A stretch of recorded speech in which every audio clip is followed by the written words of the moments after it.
Hello, hello, my lovely humans. Welcome to the Senate, where I have nominated myself to come and talk and educate all of you today about SB 956, because I think we have some misunderstanding about what's in there and what's not in there. We are not going to be talking about abortion today. Okay. This is snuck into an abortion law. I do have videos coming on the overturning the Roe versus Wade thing. It's coming. Don't you wait. Or do wait. Yes, please wait. But today we're going to be talking about what they're trying to sneak into a Pennsylvania law about abortion and what they're kind of sneaking it into all sorts of other states as well, because I know we cannot be the only one. So we're going to talk about it today. So hello, everyone that is here in the chat. And if you are watching it on the replay, hello, welcome. I appreciate you. Mermaid in the ICU, I love your name. That's the best.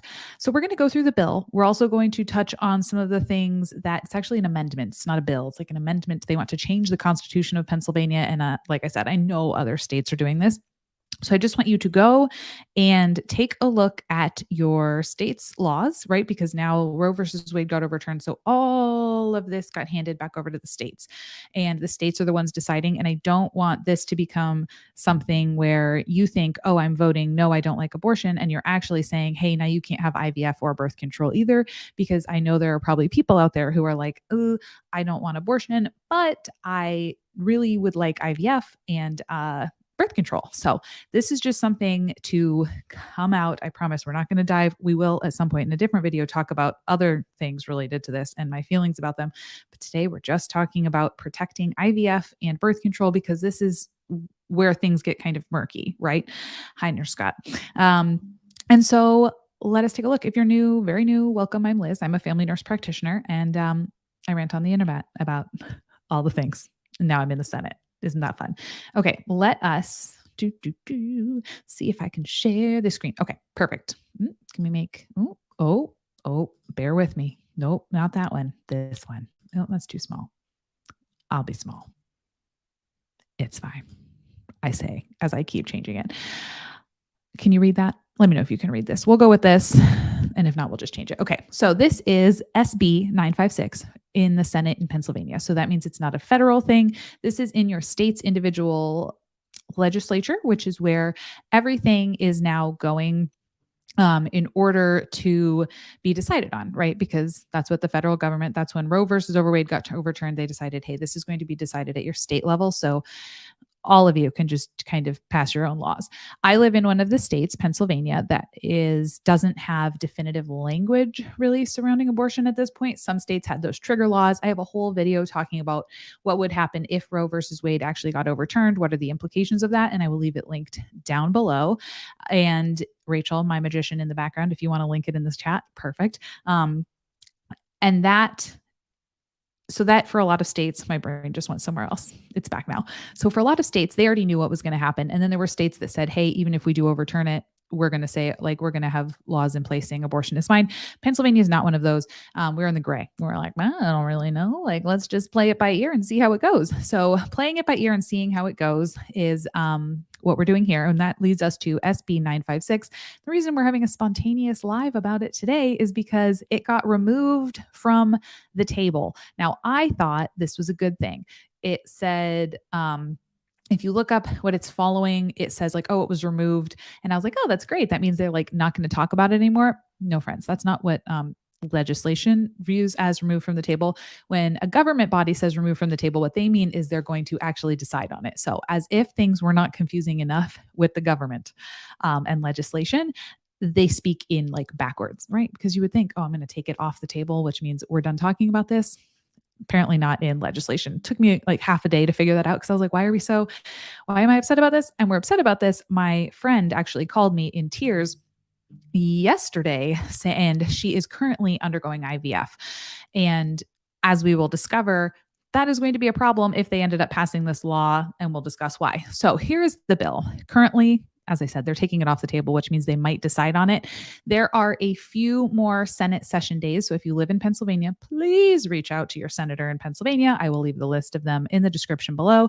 And if you don't live in Pennsylvania, again, just check and make sure what your state legislature is doing about this, so that you can kind of just see, right? If this is also the language that your state might be using, which might be problematic if you are someone who may ever need IVF or birth control or loves people who need IVF or birth control, right?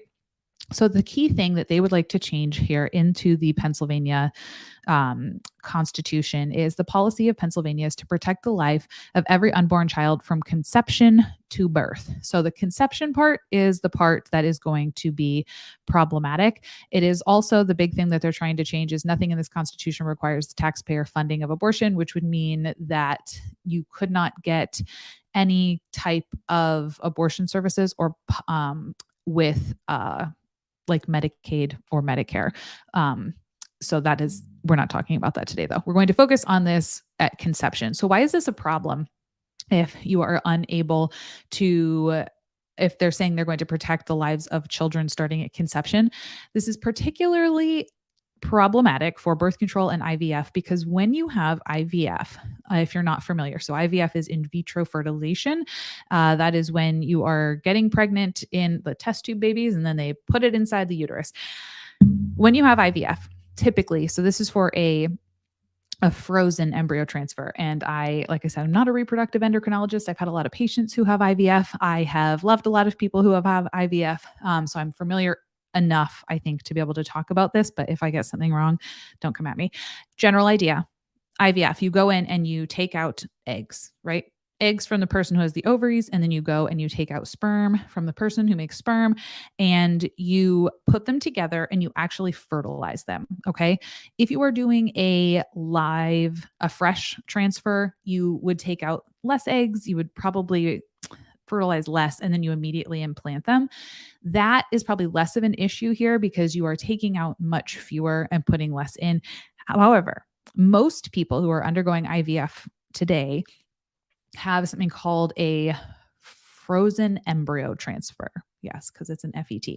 And with that, what they do is they take the eggs and the sperm and they fertilize all of the eggs that they got that were like of a good size and a good quality. They then grow the embryo in like, I don't want to say like a petri dish, but I think that might be kind of be what that is. They grow them and they see how they're developing. They then test them genetically to see what is the most genetically normal embryo. This is a way that most people go because they say, hey, if we're going to be doing all this money on getting IVF, let's at least make sure that this embryo is as healthy as it could be and has the best chance of thriving once we implant it into a uterus.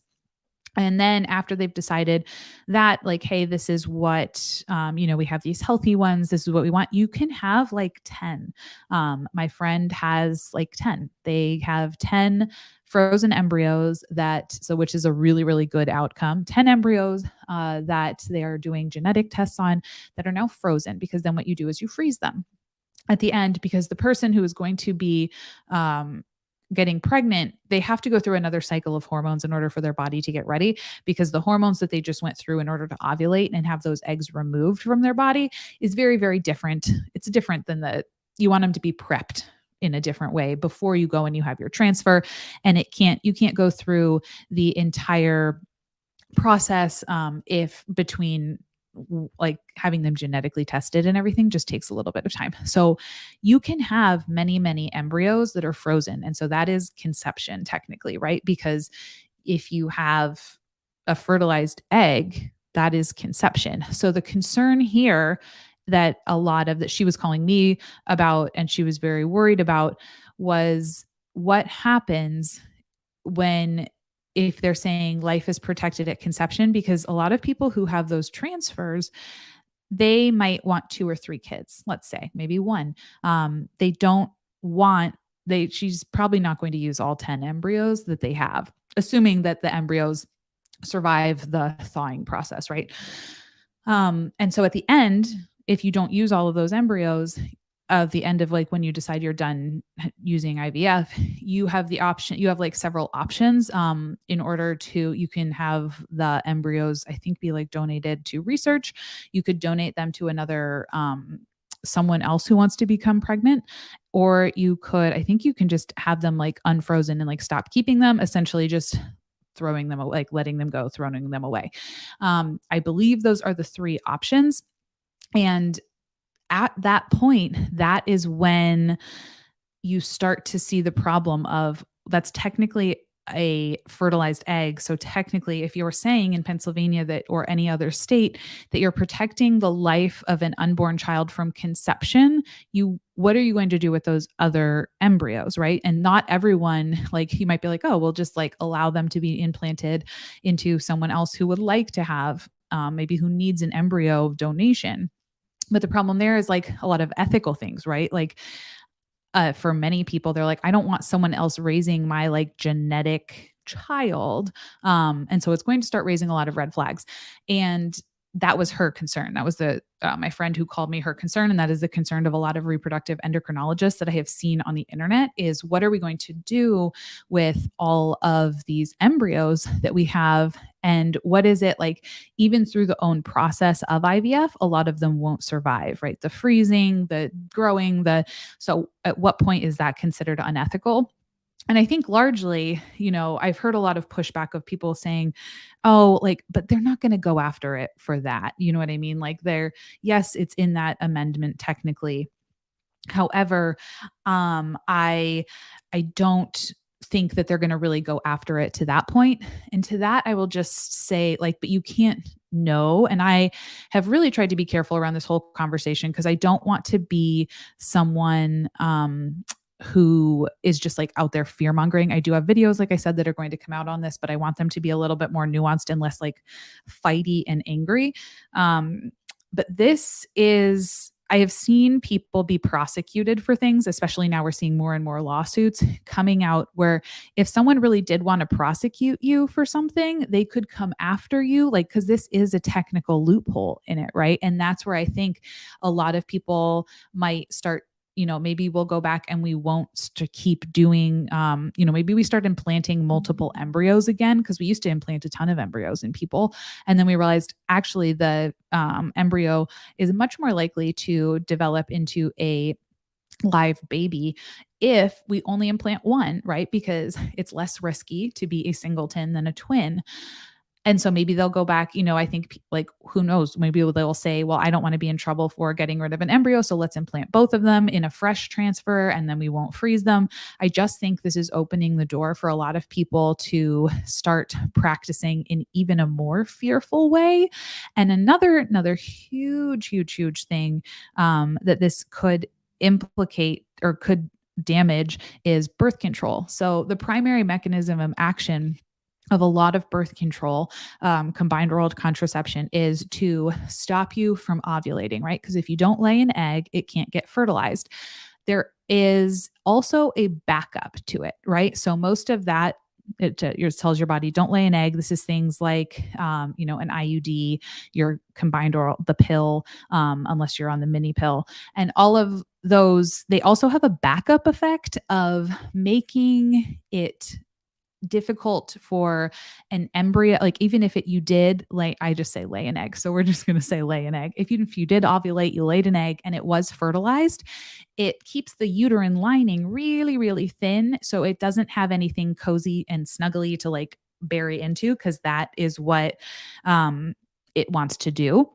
And so it can go in and it can make it like hostile into the environment. So it's like, no, I don't want to do this. It won't snuggle in, it won't implant, and you'll kind of just get a period like normal. And that is problematic because even though the primary mechanism of almost all birth control is to say, hey, you're not going to ovulate, the other side of it is, but if you do, and like, since it has that backup of then it won't implant, then that could be like, oh, well, since it was already conceived, we're going to stop offering this as an option, which again, I don't think is like wildly likely, but I don't think been a lot of things lately that I was like, oh, that'll never happen. And then it happened. And I was like, oh, okay. Um, so that is interesting. Nurse Scott said, does an IUD stop ovulation? The hormonal ones do aim to stop ovulation. They also are thinning out the lining of your uterus and are making it so that it is not a nice cozy environment. I always say, like, you want like a nice warm sweater. Like that's part of the reason when you're releasing a bunch of hormones, like we talked about with IVF, they give you a bunch of hormones to make your uterus like super snuggly and like fluffy so that the like fertilized embryo is just like, oh, this is great. And it can bury in there, can get its nutrients, and it can start growing. It's really hard to grow in the middle of like kind of a hostile desert. And when it has nothing to latch onto, it's going to kind of like slip and slide right out of there. So that's kind of the difference. So that is the primary concern of in these bills. When in there, they try to sneak in things like protecting life of an unborn child from conception to birth, is it puts many, many forms of birth control at risk and IVF simply because of the nature of that embryo that is no longer either to implant or what are you going to do with the other embryos. And I did see Google Trolect brought up a good point too. The law could stop people from discarding embryos with horrible genetic diseases. And this is a really good point too. Some people do IVF because maybe they are carriers for something like sickle cell or some kind of a genetic disease where a genetic disorder where it is a recessive dominant type thing. And so they will, they'll get pregnant, my brain isn't working. They'll get a bunch of embryos. They'll fertilize all the embryos, and then they will genetically test them to see what would be the best case scenario here in terms of like not having that, either the sickle cell trait or making sure you don't have sickle cell disease, making sure you don't have cystic fibrosis, anything that you can kind of think of that way. That would certainly, I would imagine, be on the chopping block, because it's like, oh, you're getting rid of that person because like that embryo, because it has a genetic predisposition, or we know its genetic makeup is going to have this disorder. And that is where it also becomes popular. So this basically just opens the door. So if you do live in Pennsylvania, or you live in any state that is kind of on the borderline, or they're trying to make decisions, any of the gray states that were unsure about what they're doing with abortion, just look and make sure that your law doesn't say something like this, and write to your senator and explain why. I found one that I'm going to kind of imitate. Let me show you from the ACLU. You could use one from literally wherever, of wordings that they were using in order to say that they opposed it. So to the Pennsylvania Senate, you could put whatever state you live in here if you have a bill similar to this, basically saying it would lay the foundation for more extreme restrictions on abortion outright bans without any exception. It also like would do this for life-threatening circumstances, but we're not touching that today. We're more looking at, hey, I'm worried about it for birth control, for IVF. I would put that in a letter and just send it over. That's what I'm going to do. I'm trying to get everyone I know to do it, because like I said, I have people who are not necessarily are not aligned with, we don't agree on the whole abortion thing, but we can agree that access to birth control and access to IVF are things that we think should still be allowed. And this is opening the door to be able to go after them, people who provide this, if they need to, right? I don't think people are going to be rushing out there like trying to immediately ban IVF and ban having a hormonal IUD. But at the same time, like it could, you never know when someone wants to all of a sudden get like super duper litigious and go after things like that.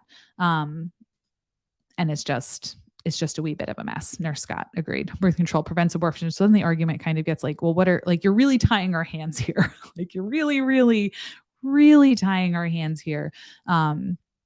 In terms of if you don't want abortions, then you should probably allow birth control. And then IVF is literally trying to make babies, which you seem to really want. It just becomes complicated. And I think a lot of people, like I said, who might be much more in the pro-life camp would be very sad if they had to lose their birth control. They might even have, little IVF babies that they would be very upset to lose. And I see a couple of comments in the chat. I'm not going into the next week. I'm not going into the whole abortion topic today. I do have a video that's going to be coming out on it, and then we will have a live discussion next week. But I'm going to need a lot more moderators and a lot more people to be here for that one. It's going to be something that, we can have a chat on all sides. I'm looking for some panelists who I think all the panelists I have so far agree are on the pro-choice side. So I am going to try to get some people who are more pro-life. I have a lot of the pro-life talking points. I very much grew up in that world. So I know, but I want to have a well-rounded discussion. So I see your comments in there. I'm just not talking about those at the moment because I don't have the moderators or I just don't want that to merge into that conversation. I wanted it to be a place where we could just come and people could get information about birth control and IVF and how we want to protect that.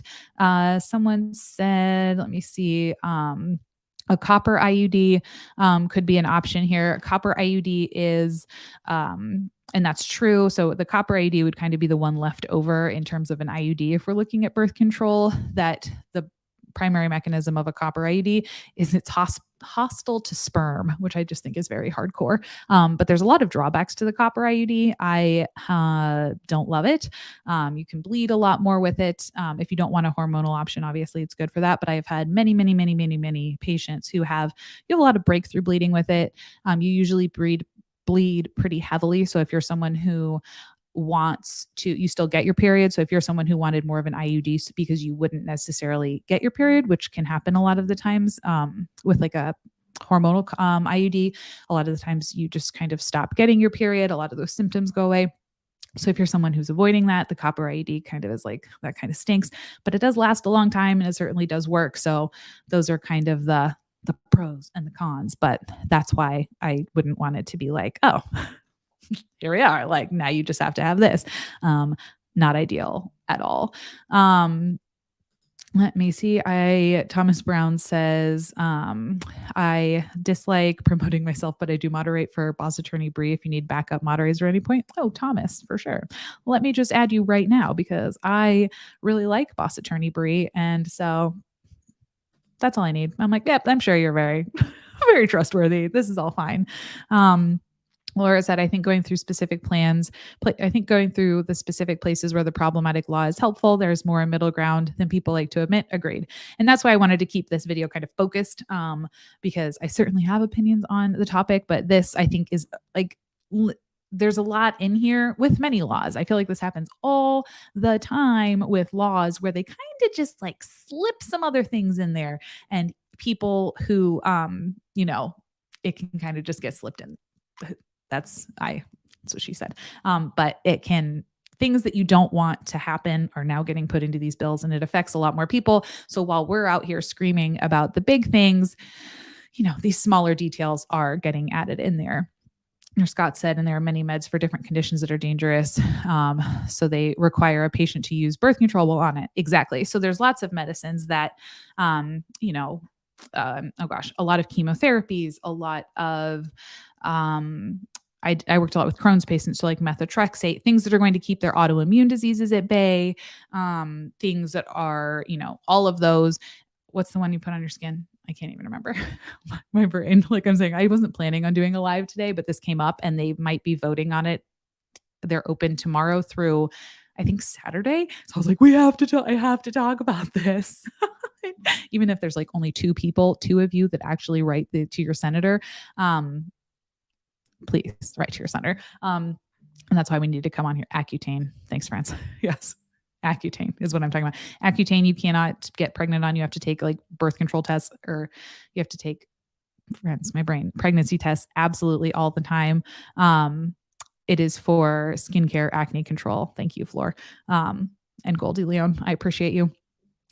Goldie Leon said, yes, mood stabilizers. A lot of my patients, who are on, you can be on mood stabilizers, there's just a lot of meds. You can't really take anything when you're pregnant. It's pretty much the worst. And then you're done being pregnant. And then you're breastfeeding, which is we're going to have a whole different topic about the American Academy of Pediatrics and their recent thing that they came out with. And then the bill that didn't let people like they were going to extend breastfeeding. We're going to have a whole chat on it.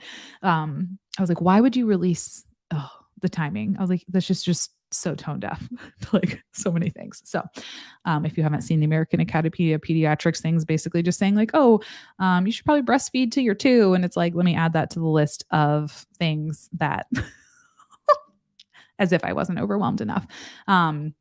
But yes, a lot of medicines you can't take while you are pregnant. So you have to take birth control to prevent.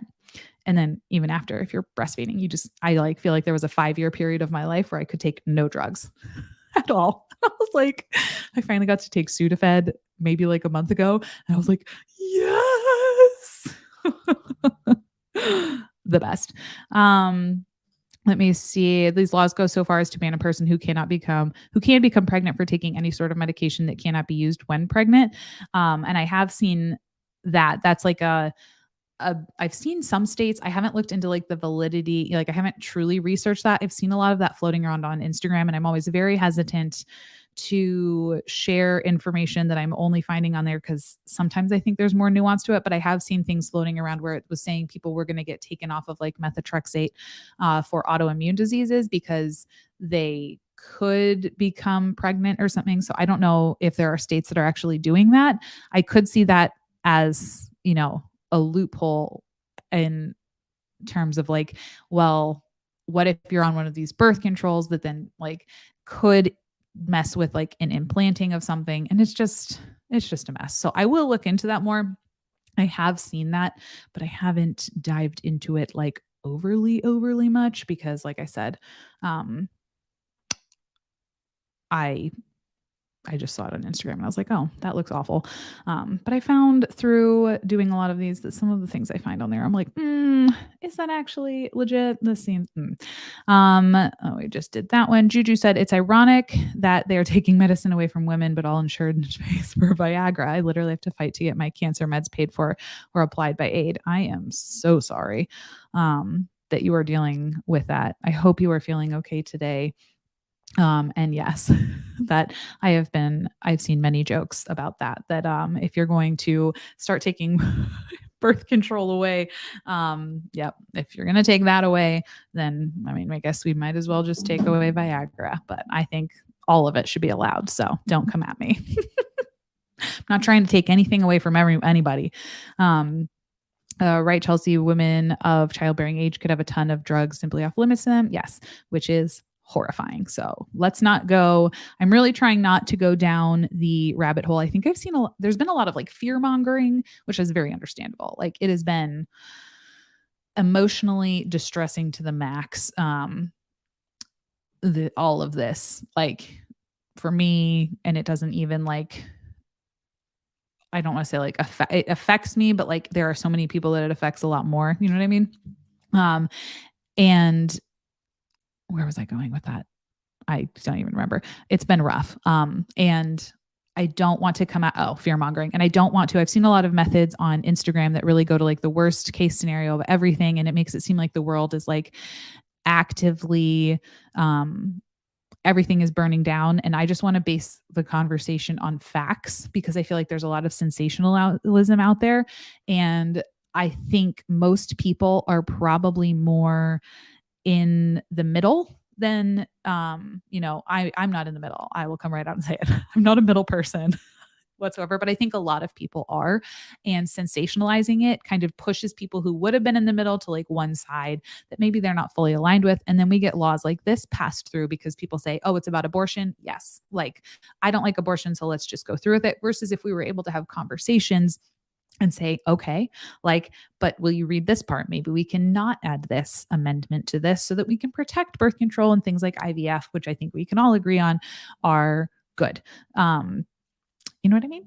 You know what I mean? So that's what I'm trying to do. So that's why I haven't been too reactionary. I've had a lot of people being like, why aren't you talking about this? I did a members only live today where I kind of ranted about that. I've had a lot of people demanding that I come out and take a stance on it. I was like, I think if you follow me, you probably know my stance on it. And I haven't been like quiet about it, but about how just like people get very up in arms and then demand you take public stances on absolutely everything. And I was like, it's coming. I just want to take my time. So if you are a member, you can go check out that video. I ranted about that and several other things and just gave general life updates. And if you want access to those very unscripted, very rambly life updates, thoughts, raw emotions, I try to make these educational. Those are not educational. Those are just my feelings. You can become a channel member and help me be able to do this as part of my job. And I appreciate you. Let me see. Thomas Brown said, I won't comment too much on the drugs being coming off limits because of greed. Yeah, that's super scary. Yeah, I'm going to look into that. And then we can have a conversation based on, facts where we don't have because if that is the case, then that's not good. Are there, Michael Garza said, are there any provisions in the bill for how this would be policed? So this is amending the constitution of the state. I don't know if in other states that we're trying to look at this, because this is a state-based thing. I know other states have also been introducing similar verbiage, which is why I decided I should just talk about it.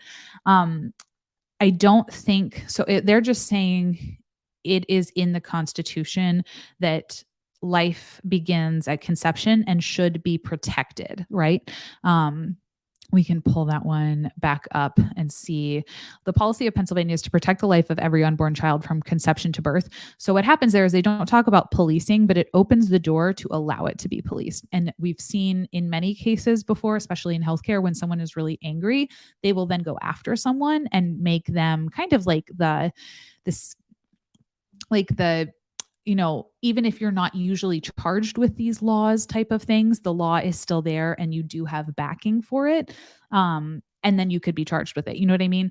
I think I said before, I don't think that everyone who does IVF or every provider who does IVF or prescribes a hormonal IUD or hormonal birth control is going to get have the people come after them. But what if people really were targeting someone because they really didn't like what they were doing? I think it opens the door to then have litigation, because I'm not yet mentally willing to go down the rabbit hole of, oh yes, this is all a ploy to eliminate birth control and do away with IVF. And I will let my own mental spot go spiraling down there, but I don't yet want to go on the internet spiraling down that decision. And I hope in 10 years, I don't have to come back if I'm not allowed on the internet anymore in 10 years because I'm a woman.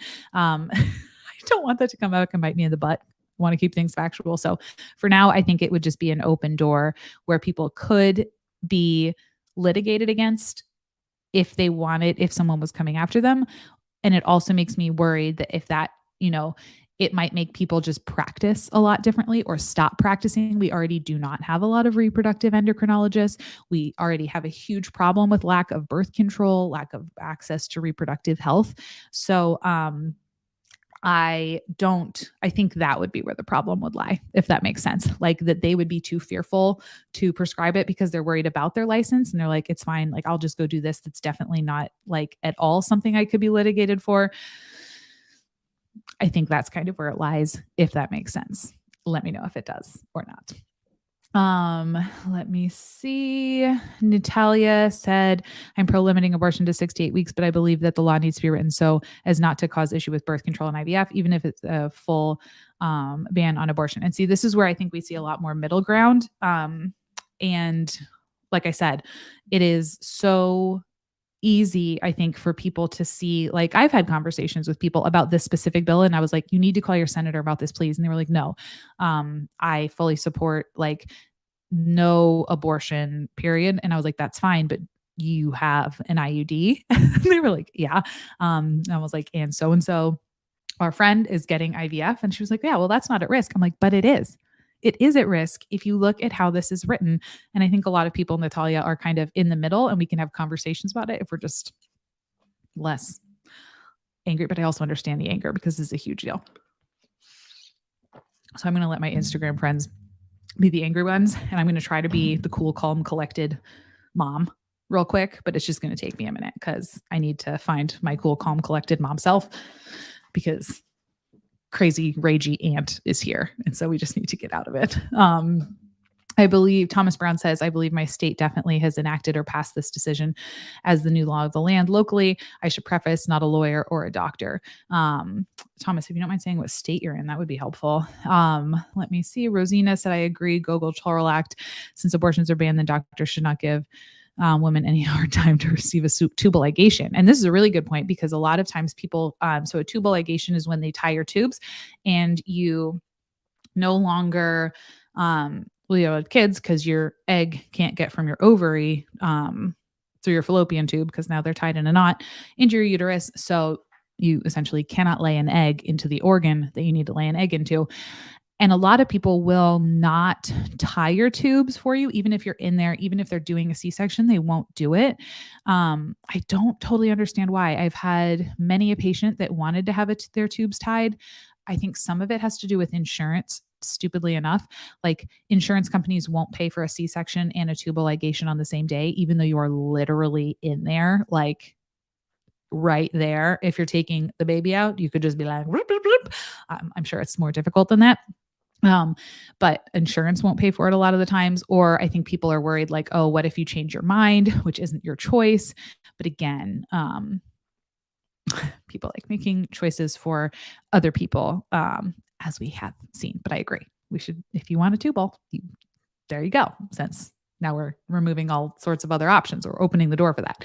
Google Trolex said every IVF clinic has hundreds of embryos in a freezer. It costs multiple $100s a year for storage. So many people just abandon them. Yeah. And this is what would be a problem, is you can't abandon your embryos. You can't, are you going to like harvest less of them? What is this going to do? What is this going to do in this entire situation? Juju said, I believe it comes down to control. Keeping women pregnant and control is the point. This adversely affects the poor, and people of color at a much higher rate. I personally agree with that. I think that Juju, you should come to my live next week when we talk more about abortion. Like I said, today we're talking less about abortion and more, even though it's in an abortion bill, just so that this stays a little bit more neutral and I can hopefully get people to watch it that would never, ever, ever, ever in a million years click on something that was discussing my thoughts on abortion in a last ditch effort to get some people to listen. So if this was helpful, if you live in Pennsylvania, please do share this video, or if you're watching it and it's helpful, give it a like. That makes the YouTube gods very, very happy and they appreciate you. And then it spreads the word. I'm trying to be nice. Am I being nice enough? Am I being neutral enough? I tried to put away I was like, Liz, you will not spew many of your own feelings here. Okay. We're trying.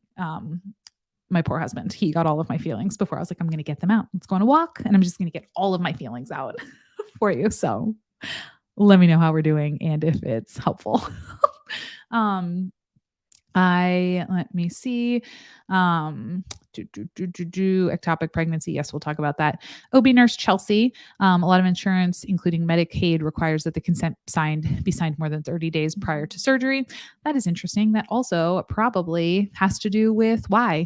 And it might vary state by state because again, Medicaid, Medicare, a lot of that is governed by state. A lot of healthcare choices are governed by your state, which is why they kind of kicked it back to the state. They said, you can just decide this.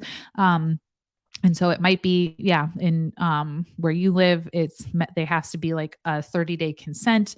I think it was 30-day consent and it couldn't be on the same day where I lived, when I worked in primary care. And I was like, what? Like, because a lot of people knew prior to 90 days. I had people that knew the moment they got pregnant that they wanted this to be their last baby and they wanted their tubes tied and they would not do it. And it's just, Juju said, I've been had to put my anger away for the whole last week and remember to breathe calmly and cleansing. Yes. Yes. A lot of that. OB nurse Chelsea, every doc I've worked with would rather do it during a C-section or after a vaginal delivery because that's when the patient is there and they may not have the means to come back for a different procedure. Yes. I cannot tell you how many abortions I have seen occur in my patients because they could not get a tubal and they wanted one. And due to different reasons, whether it was their partner saying no, or a provider saying no, that they could not have different types of birth control, or like they were physically not able to take certain types of birth control. Then they got pregnant again and they just couldn't do it. And that's led to a lot of that. So I think this would be another thing that like, if we did support legislation. And that's something that we could introduce, and support and encourage our representatives at the state level who have the power over Medicare and Medicaid to change that rule. That's like something actionable that we could do.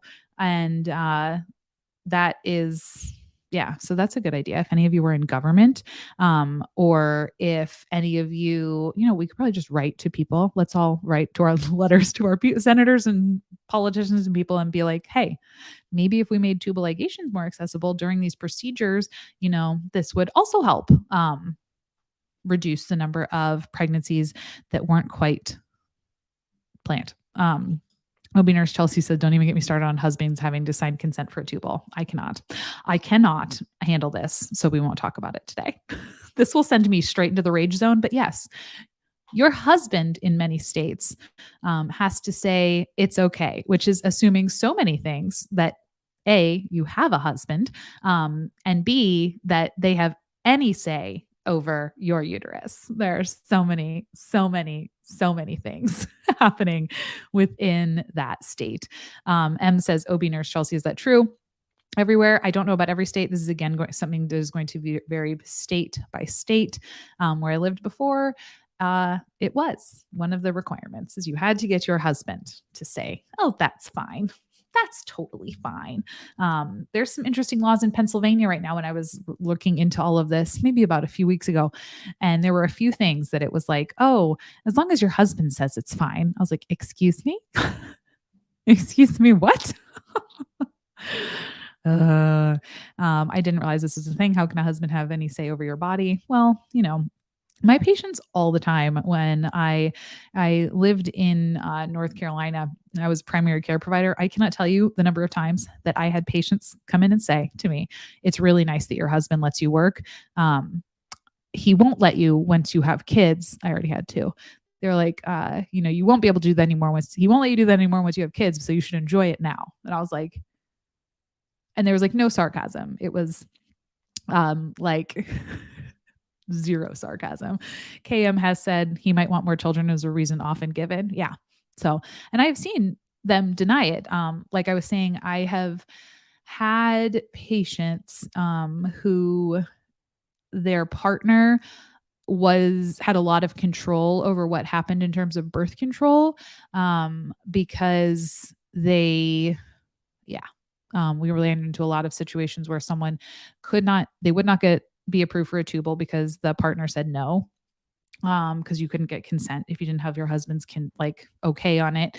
And you had to have, time ahead of time, and then it couldn't happen on the same day. And then if you can't have certain types of birth control because of different medical reasons, and then your partner refuses to wear a condom, and it's not necessarily a consensual thing all the time.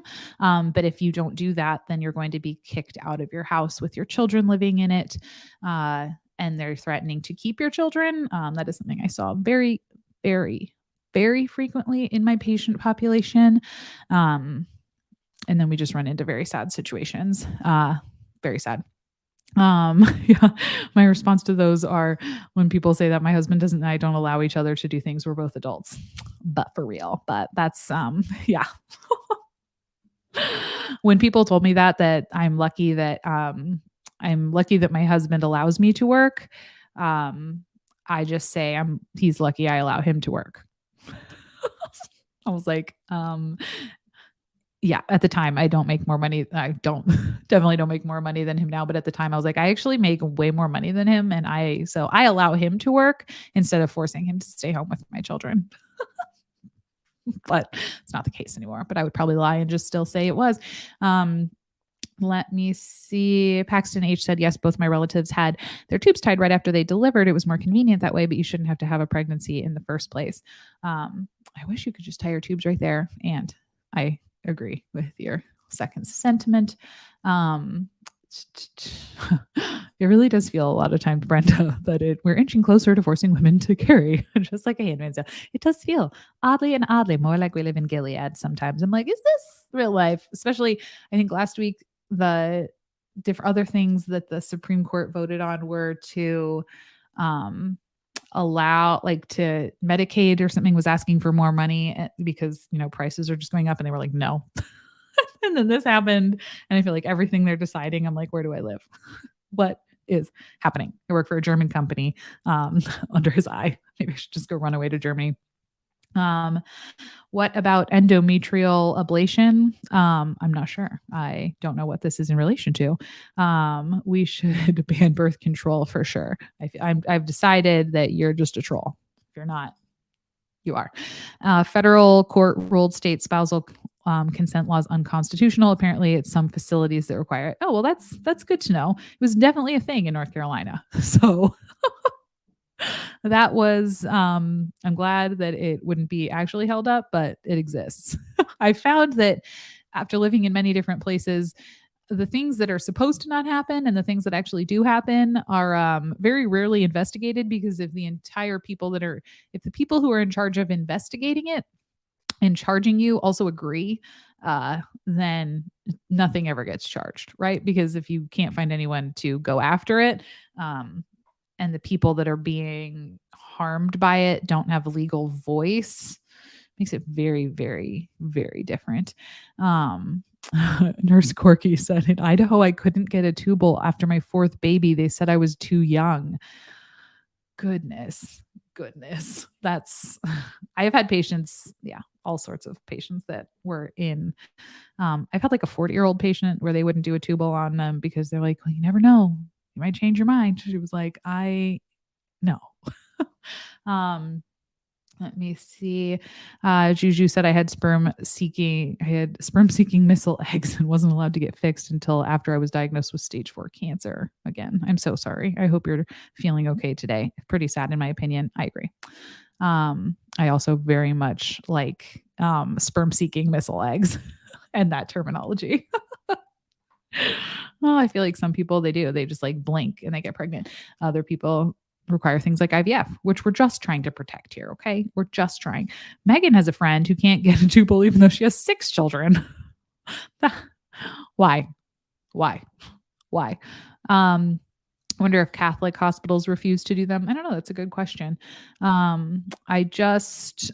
Crystal says, I just wonder, where this will end. Where do we draw the line? Technically, any form of contraception is a prevention of pregnancy. So are we going to condone condoms and oral contraception next? And oral contraception is what we're talking about here, because oral contraception in its backup method, so its primary method of working, is it keeps you from laying an egg, but also if you lay an egg and it gets fertilized, it can't go and snuggle in the nice lining of your uterus because it thins out the lining of your uterus. Therefore, technically, you are getting rid of a fertilized embryo, which laws like this say is bad. So that's why we're talking about this. Scott said, I think Nurse Scott was saying, yes, Catholic hospitals can refuse to do them. What about, clipped way too many. 12 years with stage 4 cancer and doing okay. Oh my goodness. For mammogram ladies, they can really save you. Yes, everybody go get the ladies checked. Okay. Got to go check on the girls. That is frightening. I'm really sorry that you've been I'm glad that 12 years after a diagnosis of stage 4 cancer that you're still rocking it. But that's a long time to live with something like that. And you must be tired. And I'm glad you're here. And I just hope you're having a good day. Alina DK said, what about PCOS? Isn't birth control needed? If you can, PCOS has multiple different treatments. Depends on the type, like how bad your PCOS is. I have PCOS and I have pretty much always regulated it with birth control. Again, this is something where they could say, hey,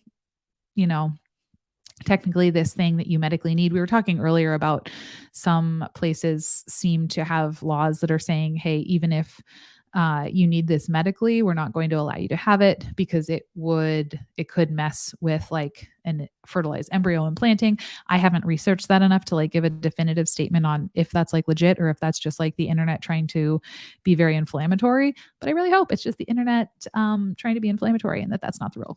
That's not real. I'm just choosing to believe that today. I can only take so much, Um, let me see. No, whether where she's gone, she might be able to go to a military base. They're military. I think this is talking about tubal ligations. Nurse Scott said Catholic hospitals do not do tubal ligations or vasectomies or abortion, and the insurance that employees of Catholic institutions does not cover them. That is interesting. Um, huh. Huh. Does anyone cover a vasectomy though? I feel like you always have to pay for those out of pocket, which is also silly. I feel like that should just, I don't know, be a bonus at, I don't know what appointment we could start to talk about that and be like, are you done? Want to just snip, snip, snip? Um, Brenda said, Alina DK said, isn't oral birth control needed to manage PCOS? Oh, I think we already answered that. Can be. You don't always have to take birth control to manage it. There's other ways to do it, but if you are open to birth control does manage a lot of the symptoms of it because it tells your body. So PCOS is polycystic ovarian syndrome. And basically what your body is doing there is it isn't quite coordinated in releasing its hormones. And so it tells you to start normally in a cycle. You would grow one, a couple follicles, one egg, and you release it off. In PCOS, it starts the process again and again and again, but it doesn't quite get it to maturation to send off. So you just have an ovary that is filled with cysts of things that were going to with little eggs in them that didn't quite mature. So they never came out. And so your ovary just gets gigantic and filled with cysts. And it looks like a string of pearls is sitting inside your ovary. And I once went for a ultrasound of mine because I had like a ovarian, I don't know. It was a giant cyst that was contemplating rupturing. And they were like, oh, and all the medical students and residents came in. They're like, this is a perfect PCOS string of pearls ovary, my left one. I was like, thank you. It's the nicest thing anyone has ever said about my left ovary, that it is perfectly awful. And my body is very fun and special. This is TMI moment with Liz because my left ovary is perfect in terms of IVF, and my IVF PCOS string of pearls textbook, and my right ovary is only marginally PCOS-ish. Is not very pretty according to the people who ultrasounded it. They're like, this one doesn't look quite as impressive, and that is the one that ovulates. So now you know. Don't know why you would ever need to know that, but if it ever comes up on your Jeopardy question, which ovary does Liz ovulate out of? It's the right one. Okay, it's the right one. Hi, Sophia. Welcome. Sophia and I were chatting earlier in our members only live. It was fun. She was there for all of my opinions. Let me see. Nurse Scott says, oh. You're welcome. Hi, Brittany. Let me see. I am happy. Let me go down. Like I said, we're not covering controversial topics related to abortion in this one just because I don't have the mental bandwidth. So if I'm ignoring your comment, I see it. We're just not today. We will. Don't you worry. I need more coffee before I do that. Paxton said, yes, TRICARE covers tubal ligation, but it's up to your PCMs, like your PCP, I think, only if they deem it necessary. And that is another problem where, is it necessary? Necessary. What insurance companies deem necessary and what healthcare providers deem necessary is very, very different. All right, friends. Wow, it's already been 52 minutes. Okay, good. I was like, I'm just going to hop on real quick and get through this real quick, but thanks for the conversation, friends. I very much appreciate you. I will go back and timestamp this for the beginning so that if you want to share it with anyone about the information, then they can kind of hop around to the parts that's interesting to them, and they don't they don't need to listen to all of our rambles after. But I do always enjoy my rambles. That's why I do these live, is so that we can just chat and discuss the topic. And I appreciate you being here. Like I said, like the video if it was helpful. That makes the YouTube gods very happy, and it tells other people that this might be a helpful video. If you have other topics you want me to cover, you can always reach out to me on Instagram or leave a comment here, or my email, wherever suits your fancy. I appreciate you. Juju said, you made me giggle and I love your rambles. Perfect. You made me giggle too. And, I love rambling with you. So thanks for being here today, friends. Huge, huge shout out to, hang on. my sister gave me a list of things that I'm supposed to do at the end of the video, okay, to be a good YouTuber. Okay. First, if you're a channel member, thank you. Here are my channel members. They're some of the best humans. They help me do what I do. I appreciate you. You too can become a channel member and get my private thoughts and have your name flash up on the end of the screen. So check one. Likey, subscribey. We've already done that. And perfect. Yeah, like it. Oh, thanks, OB Nurse. 93 people watching and 20 likes. Thanks. This reminds me of LawTube. I'm trying to make NurseTube, so that's very appropriate. I hope you remember you are more than enough. You, my friend, are not alone, and you can do hard things. Brenda, I'm frustrated too. We're going to get through this. We're going to take deep breaths. We can do hard things. All right, friends. Until next time. Bye. There's an end screen here. If I could find it. There we go. There we go.